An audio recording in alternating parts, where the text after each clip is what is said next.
going on, everyone? So, I haven't really talked about JJ Redick in a while, and I haven't really touched on my thoughts about just kind of the coaching in general, and especially in particular since they've added uh, basically their entire staff now, right? Now we know who is around JJ Redick. And so far, you have Nate McMillan, Scott Brooks. They also added Greg St. John, Bob Byers, and Lindsey Harding, who was the G League Coach of the Year. And she is very well received and praised by the players that she had coached. So, look, you look, one of the things that I talked about heavily on this and even as it stands Lakers is JJ Redick. You have to put the proper staff around him, right? I have faith, and I actually think JJ Redick's going to be a good coach. I do. I think he is really good and has shown the ability to simplify and translate the X's and O's. And I think that's very important, particularly when you're talking the NBA game, right? And I think that if you put the right staff around him, he has the potential to have some real success. And I actually think that the Lakers did a good job of putting the right staff around him, right? And I think Nate McMillan, Scott Brooks, I think those are two guys that are really going to kind of do wonders and give you different perspectives and looks for JJ Redick. Two guys that are really just kind of opposite sides of the spectrum when it comes to coaching. And so I just think that that's good. You want to have kind of this, you don't want to have too much of a hive mind, right? You want to have these different looks and perspectives. I've talked about it with the, like the 2020 team, right? You had, yes, Frank Vogel, but you also had Lionel Hollins, who is very different from Frank Vogel, right? You had Jason Kidd, who is very different from Frank Vogel, right? Phil Handy, so on and so forth, right? You go down the list and you look at who was on that bench, and it wasn't just like, oh, these guys are all, it was this collection of just brain trust for the Lakers. And I think that that is something that is very similar with this current staff. But the question is, like, how much farther can coaching go, right? As of right now, nothing has happened for, like, the Lakers have literally 1 through 15 basically the same roster. Added in, Dalton Connect, but lost Taurean Prince, and then added in Bronny James, but lost Spencer Dinwiddie, right? So it's essentially the same roster. And I still think that the Lakers make some type of trade. We'll see what type of trade it is, if any, right? Doesn't mean that they absolutely will, but I do think eventually the Lakers are going to do something. But there is that possibility that the Lakers do nothing. And there is that possibility that the Lakers essentially run it back, or maybe they run it back to the trade deadline and kind of touch base and re-explore.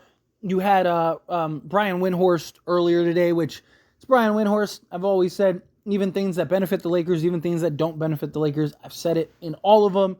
Take what he says with a grain of salt. Like, when was the last time he's been right about something with the Lakers that wasn't like him regurgitating what like a Woj or somebody said, or even Woj. Woj is usually wrong about the Lakers, more like Shams or somebody. But anyway, I digress. Point is, right, don't underestimate the value of coaching.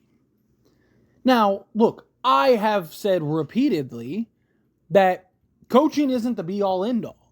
I even talked heavily about this past season how, man, we could have prime Phil Jackson, and if the players don't buy in and execute and don't play to their best of their abilities, it doesn't matter, right?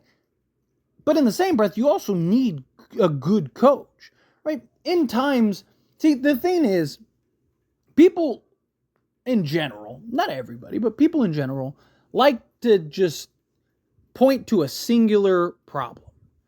Darvin Ham. If we didn't have Darvin Ham, man, we'd be the best team in the league, right?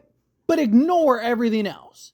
Ignore that that players aren't rebounding, aren't defending, aren't playing, are being very inconsistent, right? Like, what was one of the big problems we talked about early on in the season last year? The lack of consistency quarter by quarter by quarter, right? It was like, first half, Lakers are great. Second half, they're terrible. First half, Lakers are terrible. Second half, Lakers are great. And a lot of the same issues that you saw continued to kind of rear its ugly head, right? But in the same breath, Darvin Ham was not good at rallying the troops. He clearly lost the team.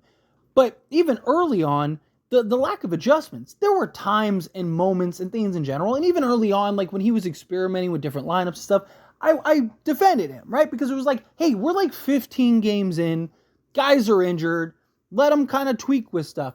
But then he just kept doing it. And it was like, all right, dude, enough is enough, right? Like, again, JJ Redick is probably going to try different looks and try different 5-man units and experiment with things, right? Especially early on, that's kind of what you want to do. Find, like, what are your best 5 in these forms? And he's very analytical, so he's going to want to get all the data and everything on that, right? I think that's a good thing. But, again, like, you look at the Denver series is probably the best example that I can think of. Game after game after game after game was exactly the same thing. Lakers up at half. Lakers would have went undefeated and swept Denver if the game's ended at halftime. But you get in the second half, one team makes adjustments, other team doesn't. Right? One team goes on a run, no adjustments, no changes are made. Right? And something I talked about with Darvin Ham was that as long as he could stay in his box, right, of his philosophies of how he approaches the game from a coaching standpoint, as long as he could stay there, he was fine.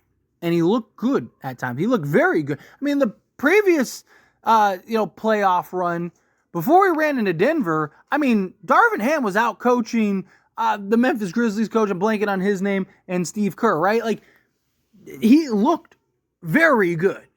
And then he ran into Denver. And the problem was his little box wasn't working. And he didn't know how to adjust and get outside of that box. I don't think JJ Redick is going to have that problem. I think JJ Redick will, make a box. Okay, that box isn't working. Tear it down. Build this box, right? Because he's not glued and married to one specific philosophy. I think that's very important. Now, look, JJ Redick, he's going to have his learning curve, right? He's going to have his struggles. He's going to have to get the players to buy in. He's going to have to deal with all the noise that comes with just being the Lakers head coach and getting the players focused and ready and all that.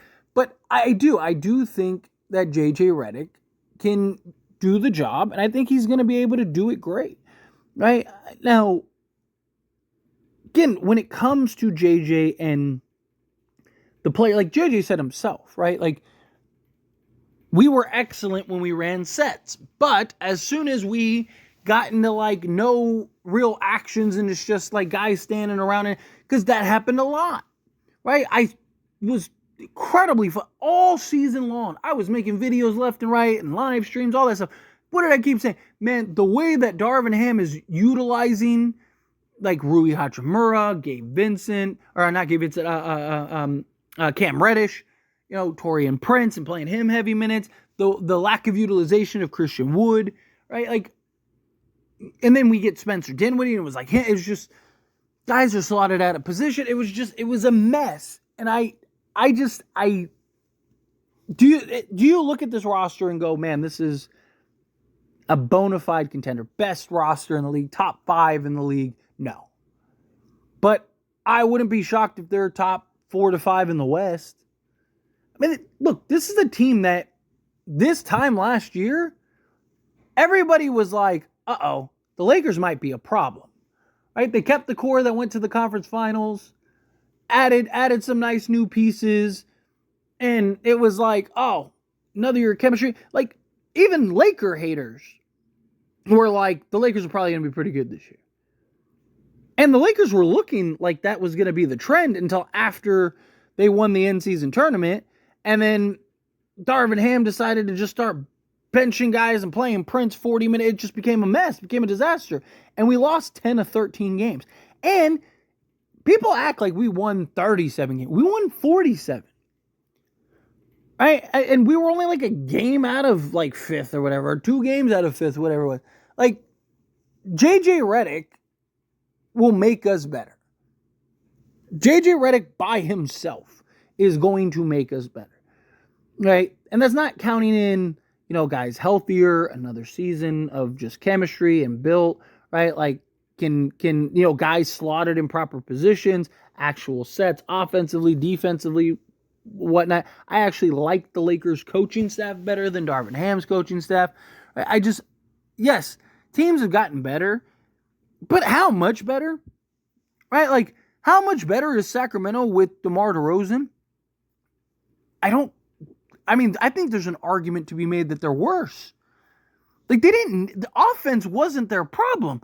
There was defense. They've been terrible defensively. And they just got rid of all their defensive pieces to bring in another isolation bucket getter. And look, I like DeMar DeRozan. I wanted him on the Lakers. But the Lakers actually have a need for that.